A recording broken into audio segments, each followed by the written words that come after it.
Hello student, photosynthesis में आज आप इसका स्टडी करेंगे लाइट रिएक्शन वगैरह के बारे में। तो पहले तो याद रख लो कि जो फोटोसिंथेसिस है इसमें दो नाम है, photo plus synthesis. Photo means light, synthesis में ग्लूकोज कार्बोहाइड्रेट का फॉर्मेशन। फोटोसिंथेसिस के केस में लाइट के प्रेजेंस में ऑर्गेनिक कंपाउंड जैसे ग्लूकोज का फॉर्मेशन होता है, इसीलिए फोटोसिंथेसिस को फिजिको केमिकल प्रोसेस के नाम से जाना जाता है। इसका मतलब फिजिको केमिकल प्रोसेस के नाम से इसको जाना जाता है। इसका मतलब कि इसमें लाइट एनर्जी को केमिकल एनर्जी में कन्वर्ट करते हैं, यानी all green plant convert light energy into chemical energy, और उस लाइट एनर्जी के द्वारा एटीपी और एनएडीपी एच का फॉर्मेशन होता है, जिसको एसिमिलेशन पावर कहते हैं, इसलिए इसको एसिमिलेटरी रिएक्शन भी कहा जाता है। अब फोटोसिंथेसिस में कार्बन डाइऑक्साइड वाटर के द्वारा ग्लूकोज का जो फॉर्मेशन हुआ और ऑक्सीजन मिला, इसका मतलब ग्लूकोज और बाई प्रोडक्ट ऑक्सीजन फोटोसिंथेसिस में मिलता है, तो इसको ऑक्सीडेशन रिडक्शन दोनों साथ साथ होता है, इसलिए इसको रेडॉक्स रिएक्शन कहते हैं। तो देखिए, ये बात कह सकते हैं कि photosynthesis is known as, photosynthesis is known as मतलब किस नाम से जानते हैं। तो देखो, एक बोल सकते हैं कि इसको फिजिको केमिकल रिएक्शन कहते हैं, फिजिको केमिकल रिएक्शन। सेकेंड बोल सकते हैं इसमें कि जो लाइट एनर्जी है, लाइट एनर्जी चेंज इनटू या कन्वर्ट इनटू केमिकल एनर्जी, और केमिकल का मतलब होता है ग्लूकोज के फॉर्म, माने light energy change into chemical energy में कन्वर्ट होती है। और उस लाइट के प्रेजेंस में फॉर्मेशन हुआ किसका, एटीपी का और एनएडीपीएच का, इसीलिए इसको बोलते हैं एसिमिलेटरी, एसिमिलेटरी पावर या एसिमिलेटरी रिएक्शन के नाम से जाना जाता है। और उस एसिमिलेटरी रिएक्शन में एटीपी एंड एनएडीपीएच इनका फॉर्मेशन हुआ। क्योंकि इसमें ऑक्सीडेशन रिडक्शन दोनों साथ साथ होता है, इसीलिए इसको हम लोग रेडॉक्स रिएक्शन भी कहते हैं। रेडॉक्स रिएक्शन याद रखना कि photosynthesis is redox reaction, means oxidation और रिडक्शन दोनों साइमल्टेनियसली यानी साथ साथ होते हैं। तो फोटोसिंथेसिस मीन्स आपने ही देखा, इसको फिजिको केमिकल प्रोसेस कहते हैं। इसके अंदर light energy change into chemical energy में, इसमें एसिमिलेटरी पावर कहा गया। एसिमिलेटरी रिएक्शन का मतलब एटीपी और एनएडीपीएच है, और इसको रेडॉक्स रिएक्शन भी कहते हैं। रेडॉक्स इसलिए कहते हैं कि इसके अंदर ऑक्सीडेशन और रिडक्शन दोनों साथ साथ होता है। अब आप देखिए, यहाँ पर हमने ये है पॉइंट की जो फोटो ये सिंथेसिस है, तो यहाँ बताओ फोटो मीन्स क्या है, ये लाइट है, और सिंथेसिस जो वर्ड है इसका मतलब है फॉर्मेशन ऑफ ग्लूकोज। तो इसमें ग्लूकोज का फॉर्मेशन हुआ। जो ग्लूकोज होता है C6H12O6 लिखते हैं, ग्लूकोज को C6H12O6 लिखते हैं, जिसमें ये हाइड्रोजन या ऑक्सीजन ये दोनों कहाँ से आते हैं, तो बताएंगे ये दोनों वाटर से मिलते हैं। और जो ये कार्बन आया, ये कार्बन कहाँ से मिला, ये कार्बन डाइऑक्साइड से आया। तो कार्बन डाइऑक्साइड के द्वारा कार्बन मिला, हाइड्रोजन और ऑक्सीजन ये दोनों कहाँ से मिले, तो बता सकते हैं ये दोनों वाटर से मिले। इसके बाद इस फोटोसिंथेसिस के अंदर दो तरीका है, दो तरह से फोटोसिंथेसिस है। फोटोसिंथेसिस ये दो टाइप की होती हैं। एक को बोलते हैं आप लाइट रिएक्शन, और एक कहते हैं डार्क रिएक्शन। लाइट रिएक्शन और एक होती है डार्क रिएक्शन। लाइट रिएक्शन में लाइट बहुत जरूरी है, डार्क रिएक्शन में लाइट जरूरी नहीं है, not direct depend upon light but depend upon product of light, यानी इस लाइट रिएक्शन के प्रोडक्ट पर ये डिपेंड है, डायरेक्ट लाइट पर डिपेंड नहीं होता है। इस लाइट रिएक्शन को कई नामों से जाना जाता है। नाम एक देते हैं इसका, light reaction is known as photochemical phase कहा जाता है। फोटोकेमिकल फेज मतलब कि लाइट रिएक्शन को फोटोकेमिकल फेज कहते हैं। और इस फोटोकेमिकल फेज के अंदर नीट के लिए पॉइंट आता है, यहाँ पे कौन कौन इंपॉर्टेंट पॉइंट है इसमें फोटोकेमिकल फेज के लिए। तो सबसे पहला फर्स्ट पॉइंट यही बना, absorption of light. Absorption of light मतलब लाइट का एब्जॉर्प्शन। सेकेंड पॉइंट, अब इस लाइट पड़ने पर वाटर मॉलिक्यूल स्प्लिट करेगा, तो splitting of water molecule, splitting of water, splitting of water, और उसी को फोटोलिसिस कहा जाता है। थर्ड पॉइंट ये बना, रिलीज ऑफ ऑक्सीजन। अब इसकी वजह से वाटर के टूटने से ऑक्सीजन मिला, ऑक्सीजन रिलीज हुआ।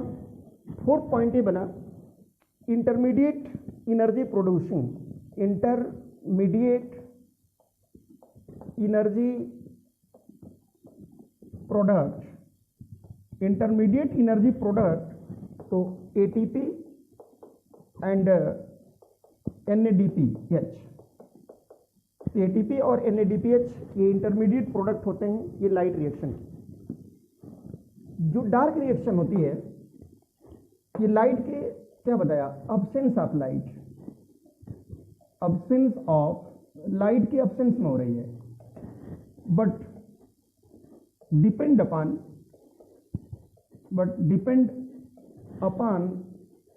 Product of light.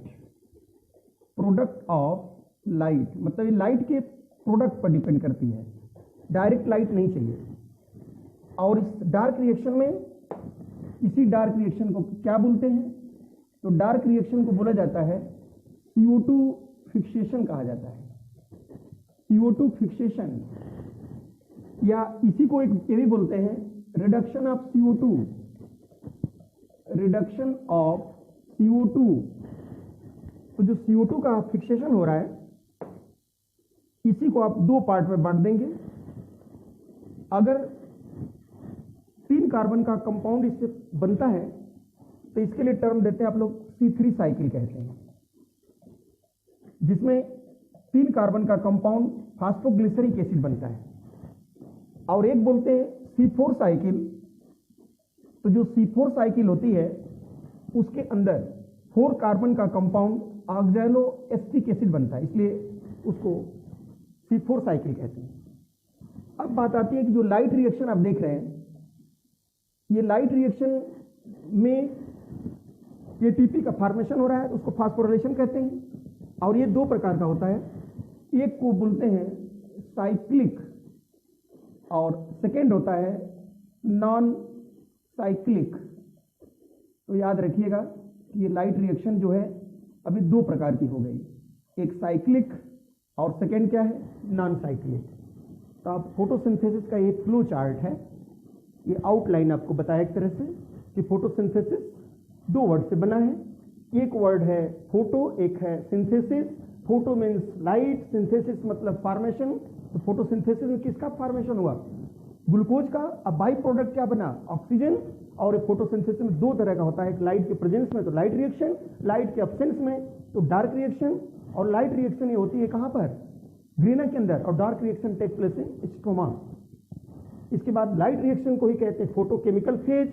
और उसके अंदर ये 4 बातों को जरूरी याद रखिएगा, क्या, absorption of light, splitting of light के प्रेजेंस में वाटर मॉलिक्यूल का टूटना, वाटर मॉलिक्यूल के टूटने के बाद रिलीज ऑफ ऑक्सीजन, और इंटरमीडिएट प्रोडक्ट एनर्जी प्रोडक्ट बनता है कौन, ATP और NADPH। इसी को एसिमुलेटरी पावर भी कहा जाता है, एसिमुलेटरी power.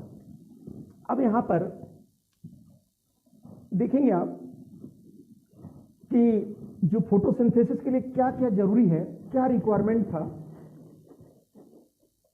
Requirement for photosynthesis, requirement for photosynthesis, तो देखिए इसके लिए एक जरूरी है, लाइट जरूरी है,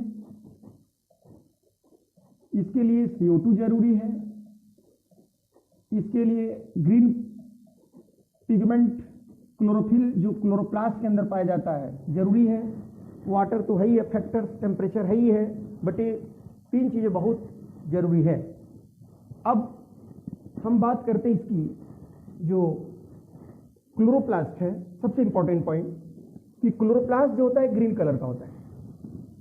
क्लोरोप्लास्ट ये डबल मेम्ब्रेन का देखिए स्ट्रक्चर होता है, डबल मेम्ब्रेन का स्ट्रक्चर होता है।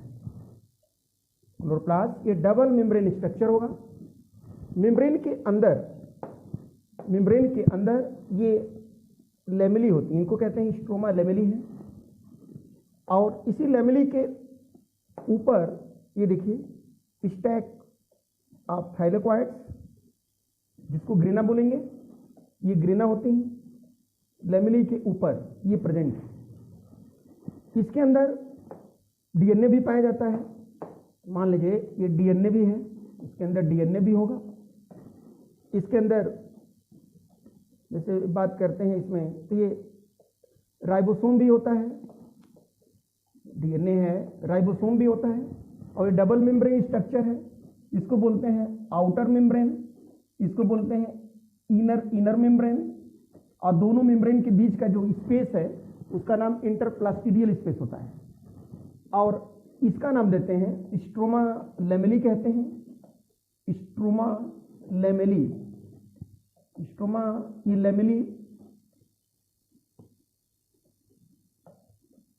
तो इसको स्ट्रोमा लेमेली कहते हैं।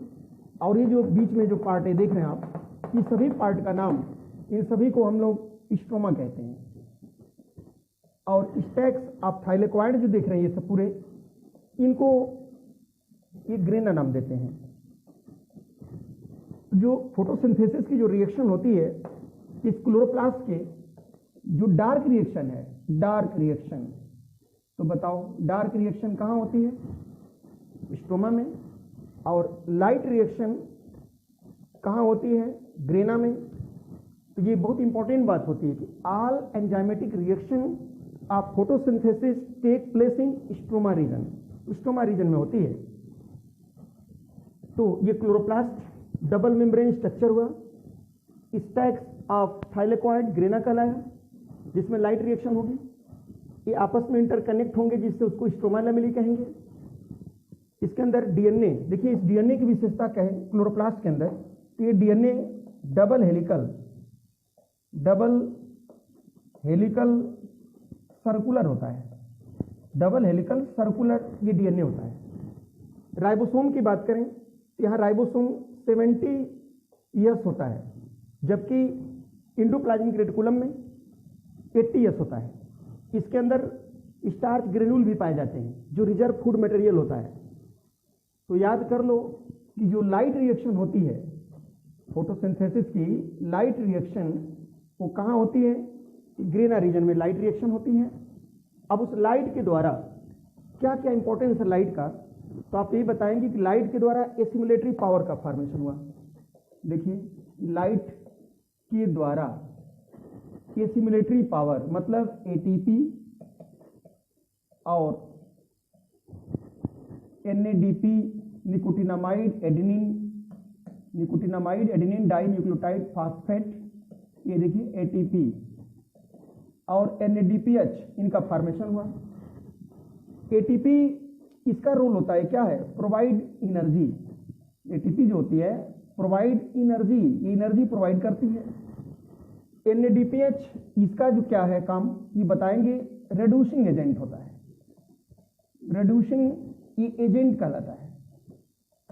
एनएडीपीएच प्लस एचआईएन ये रिड्यूसिंग एजेंट है। तो एनर्जी कौन प्रोवाइड करेगा? एटीपी प्रोवाइड करेगा। रिड्यूसिंग एजेंट के रूप में कौन आएगा? तो ये बताएंगे आप, एनएडीपीएच और हाइड्रोजन आयन। कब होगा? लाइट के प्रेजेंस में होगा। अब जितने भी ग्रीन प्लांट हैं देखेंगे, उनमें जो CO2 होती है उस CO2 के द्वारा बताइए ग्लूकोज का फॉर्मेशन हुआ, C6H12O6, ये ग्लूकोज का फॉर्मेशन हुआ। तो CO2 के द्वारा जो ग्लूकोज बना, इसी को हम लोग क्या बोलेंगे?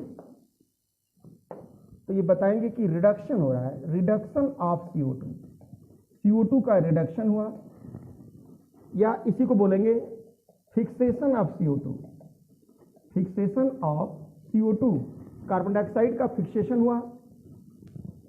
और ये डार्क रिएक्शन कहलाती है, लाइट के एब्सेंस में हो रही है, स्टोमा रीजन में हो रही है, और नो, इसमें फोटोलिसिस भी नहीं होता है।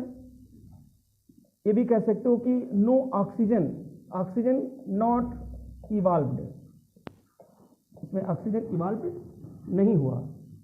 तो कार्बन डाइऑक्साइड द्वारा जो ग्लूकोज का फॉर्मेशन हुआ, यही एक प्रोसेस होता है, ये रिडक्शन हो रहा है, ठीक है, ये रिडक्शन हुआ। और CO2 को रिड्यूस करने के लिए,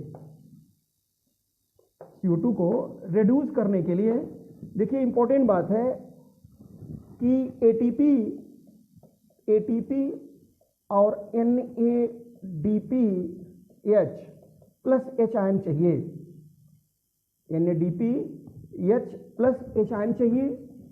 और ये ATP और NADPH कहाँ से आता है? तो बताएंगे लाइट से आता है।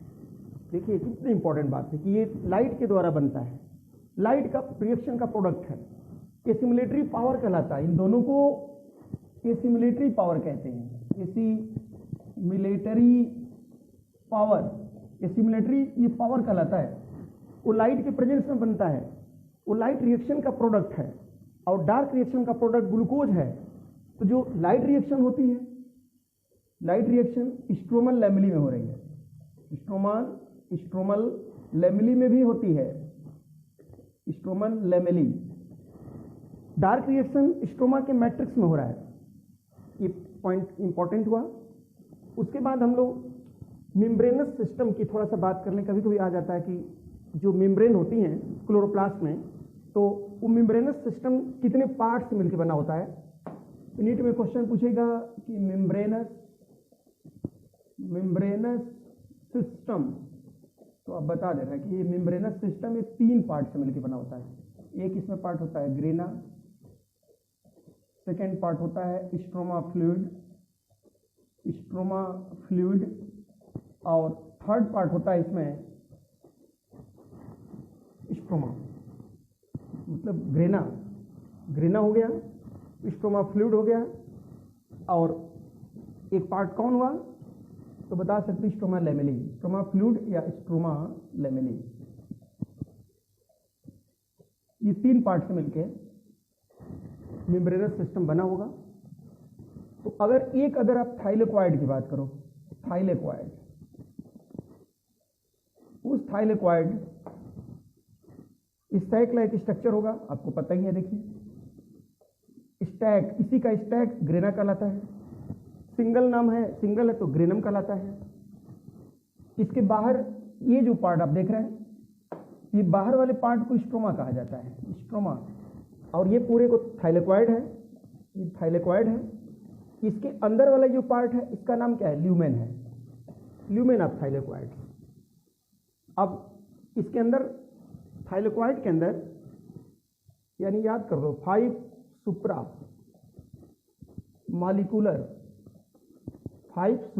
मालिकुलर ये कॉम्प्लेक्स पाए जाते हैं। मतलब थाइलेक्वाइड मेम्ब्रेन से एसोसिएटेड 5 सुप्रा मालिकुलर कॉम्प्लेक्स होंगे। अब वो मालिकुलर कॉम्प्लेक्स में PS1, PS2, LHC, CF जो कंपाउंड हैं, CF पार्टिकल, तो जो CF पार्टिकल है ये सेम होता है ऑक्सीसोम जो माइटोकॉन्ड्रिया के अंदर होता है, उसी की तरह का होता है CF पार्टिकल। और जो 5th है साइटोक्रोम B6 और F, ये होते हैं। तो 5 सुप्रा मालिकुलर ये कॉम्प्लेक्स आपने देखा, PS1, PS2, LHC, CF particle और साइटोक्रोम B6। देखिए PS1 जो होता है ये 700 वेवलेंथ लाइट को एब्जॉर्ब करने का काम करता है। PS2 जो होगा 680 वेवलेंथ लाइट को एब्जॉर्ब करने का काम करता है, और ये दोनों रेड लाइट के लिए होता है। इसका मतलब कि फोटोसिंथेसिस मैक्सिमम होती है रेड लाइट में। और LHC को कहते हैं लाइट हार्वेस्टिंग कॉम्प्लेक्स। तो लाइट हार्वेस्टिंग कॉम्प्लेक्स जो है ये बना होता है 100 pigments bounded by protein. LHC are the two type, PS1, PS2. Name of the photosystem depend upon the sequence of order। Order के सीक्वेंस पर इनका नाम दिया गया। अगर वो 700 वेवलेंथ की लाइट को एब्जॉर्ब करेगा तो PS1 कहलाएगा, 680 वेवलेंथ की लाइट को एब्जॉर्ब करेगा तो PS2 कहलाएगा। और ये लाइट को ट्रैप करने का काम करते हैं लाइट हार्वेस्टिंग जो कॉम्प्लेक्स होते हैं। तो लाइट हार्वेस्टिंग कॉम्प्लेक्स के अंदर एसेसरी पिगमेंट होते हैं और रिएक्शन सेंटर भी होता है। याद करना होगा, बहुत इंपॉर्टेंट पॉइंट है कि एसेसरी पिगमेंट, जो एसेसरी पिगमेंट है उसके अंदर क्लोरोफिल बी, कैरोटिनॉइड और जेंथोफिल आता है। कैरोटिनॉइड और ये जेंथोफिल ये एसेसरी पिगमेंट के अंदर आता है। और रिएक्शन सेंटर, रिएक्शन अगर हम सेंटर की बात करें तो रिएक्शन सेंटर सिर्फ क्लोरोफिल ए होता है, याद रख लो, सिंगल मॉलिक्यूल क्लोरोफिल ए, ये रिएक्शन सेंटर का काम करता है और ये सब मेम्ब्रेन के अंदर प्रेजेंट होते हैं। अब इनका इंटरनल अगर स्ट्रक्चर आप देखो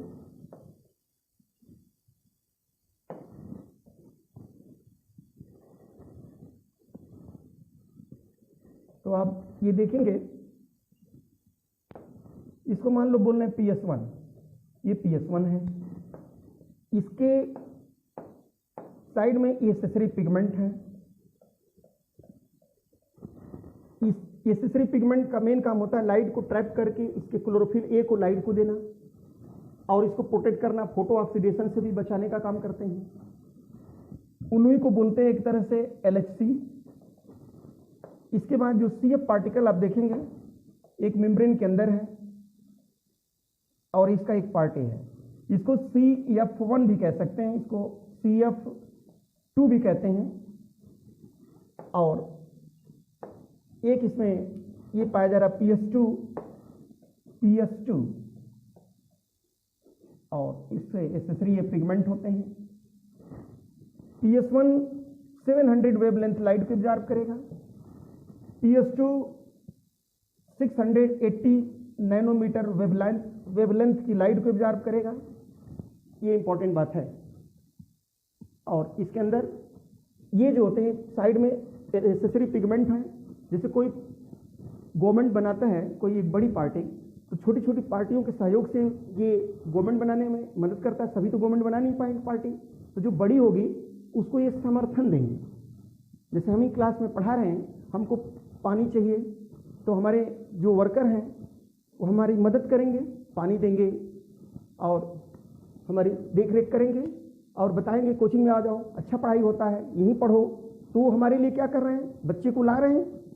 तो उसी तरह से लाइट को ट्रैप करने का काम एसेसरी पिगमेंट करते हैं और देते किसको हैं, रिएक्शन सेंटर को।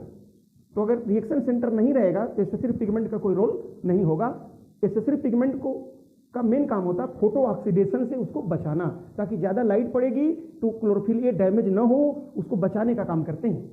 जैसे अब हम ही हैं, हम ही को प्रोटेक्शन के लिए हमारे साइड में लोग लगे, वो बचाने का काम कर रहे हैं। तो अगर हम न रहें तो क्लास नहीं होगी, नहीं चलेगी। तो यहाँ हम क्या हैं, मेन रिएक्शन सेंटर का काम कर रहे हैं। ठीक उसी प्रकार ग्रीन प्लांट में केवल क्लोरोफिल ए रिएक्शन सेंटर का काम करेगा, बाकी सब उसके क्या होते हैं तो बताओगे, एसेसरी पिगमेंट होते हैं।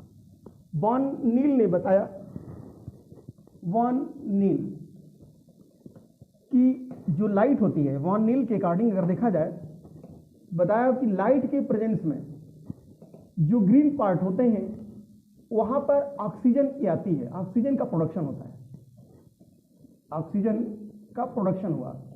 तो जो ऑक्सीजन का प्रोडक्शन हुआ CO2 से हुआ कि वाटर से हुआ, तब यहां पर आंसर बनता है कि वाटर से आया, CO2 से नहीं आया। किसने कहा था? वान नील ने। इसके बाद अब यहां पर तो आपको इसके पहले क्लास में बताया होगा, प्रोटॉन ग्रीन प्लांट में कहां से आता है? वाटर के द्वारा। ग्रीन प्लांट में प्रोटॉन डोनर वाटर होता है और बैक्टीरिया में H2S होता है, जो कि बताया आपको। फोटोसिंथेसिस देखो एक रिएक्शन होती है, कार्बन डाइऑक्साइड अगर वाटर के साथ मिलता है तो इसके द्वारा ग्लूकोज का फॉर्मेशन हुआ और ऑक्सीजन मिला, ग्लूकोज का फॉर्मेशन हुआ और ऑक्सीजन मिला। तो देखिए यहाँ 6CO2 6 वाटर कर दिया, तो ये 6H12 वो 6 + 6 ऑक्सीजन मिला। यहाँ पर आप जरा ये काउंट करेंगे, ऑक्सीजन के 6 × 12 एटम हो गए, जबकि ऑक्सीजन आती कहाँ से? वाटर से आती है। तो ऑक्सीजन यहाँ पर कितने हैं? 6 ही हैं। इसका मतलब कि ये रिएक्शन क्या है? गलत है भाई। बैलेंस 6 वहाँ पर होगा, CO2 से तो लेंगे नहीं। जब भी ऑक्सीजन को लेना होगा, बैलेंस करना होगा, तो इस वाटर से करना होगा, क्योंकि ऑक्सीजन वाटर से मिल रही है। तो इसलिए रिएक्शन को बदल दिया जाएगा। तो 6CO2 प्लस, अब इसको बैलेंस करने के लिए 12 करने के लिए यहाँ 2 का मल्टीप्लाई कर देंगे, तो ये हो जाएगा 12H2O that gives C6H12O6 plus 6O2 plus 6H2O। तो देखिए ये रिएक्शन को सही मानी जाती है और इस रिएक्शन को क्या है? गलत बोलते हैं। अब आता है कि NADP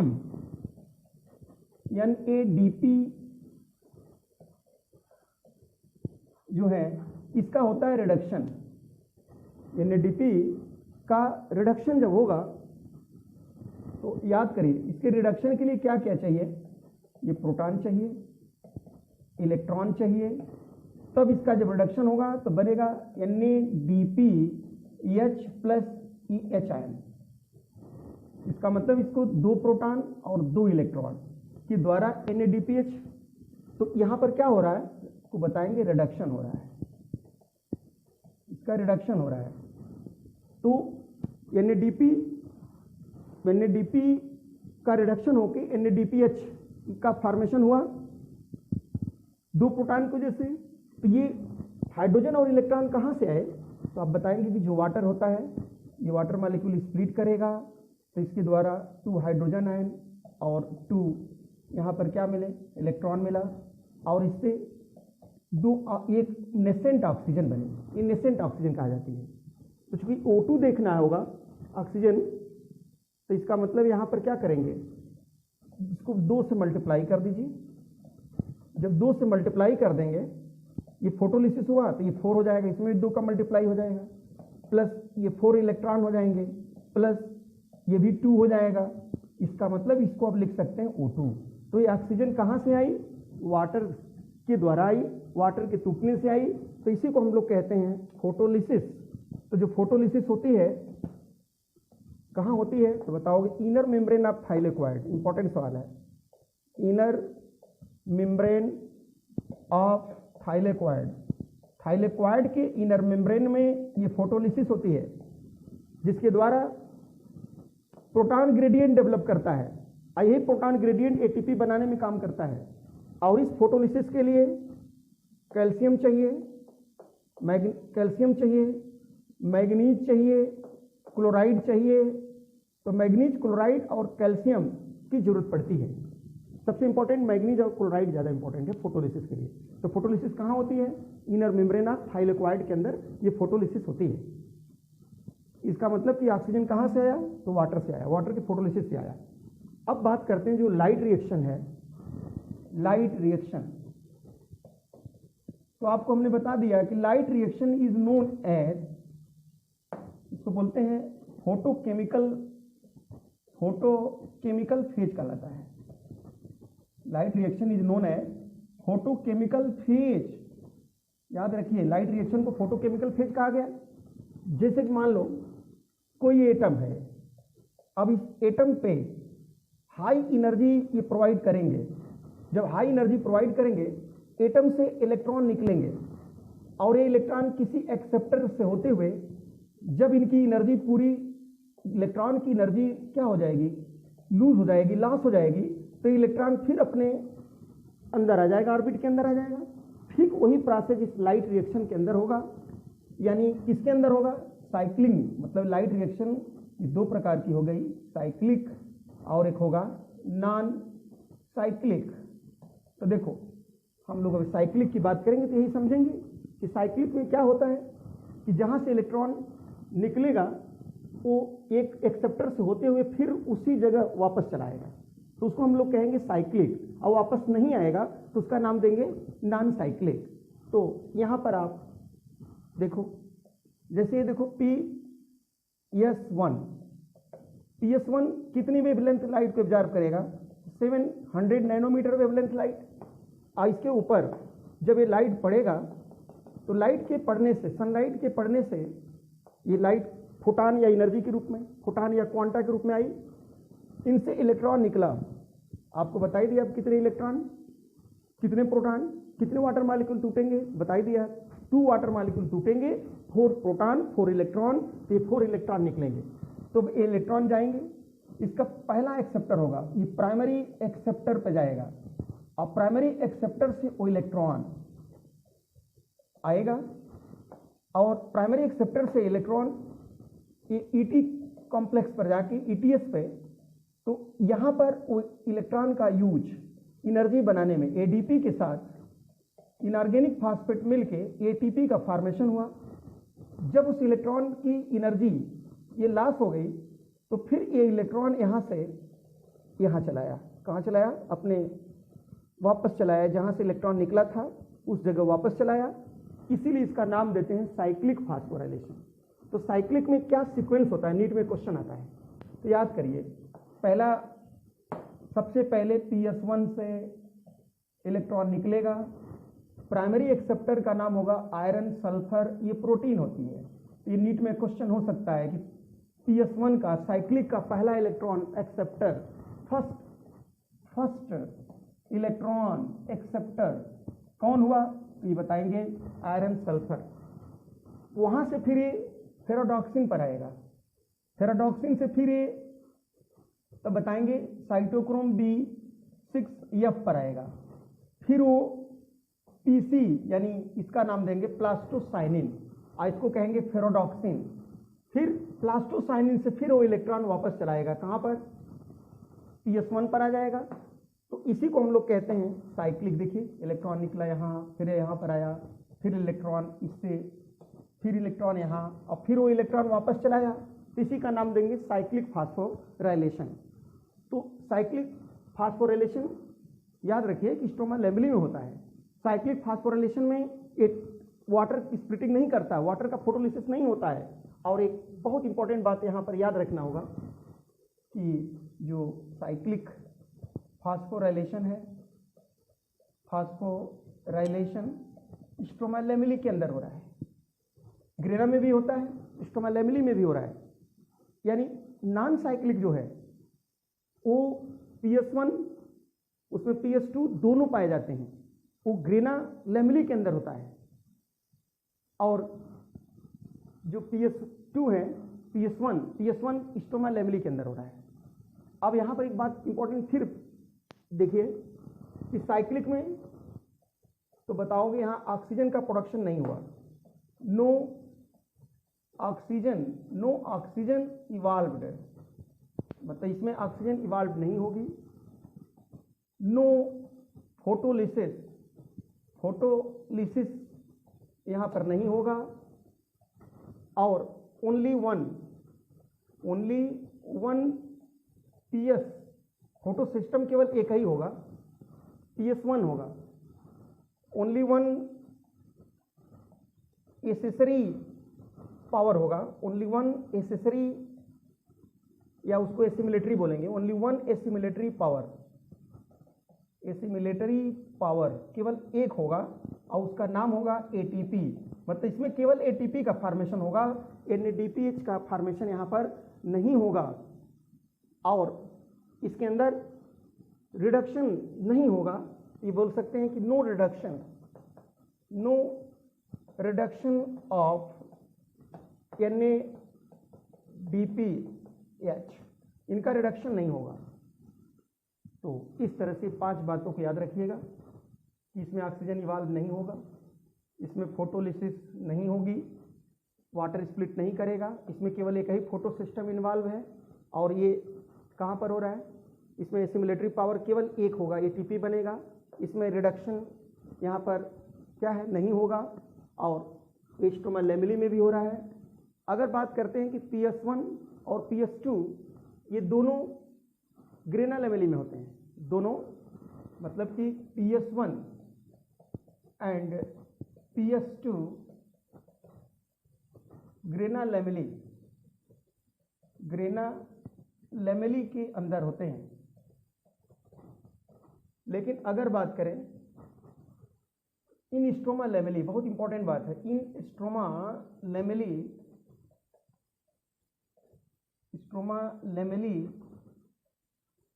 PS2 and NADP reductase ये एब्सेंट होता है।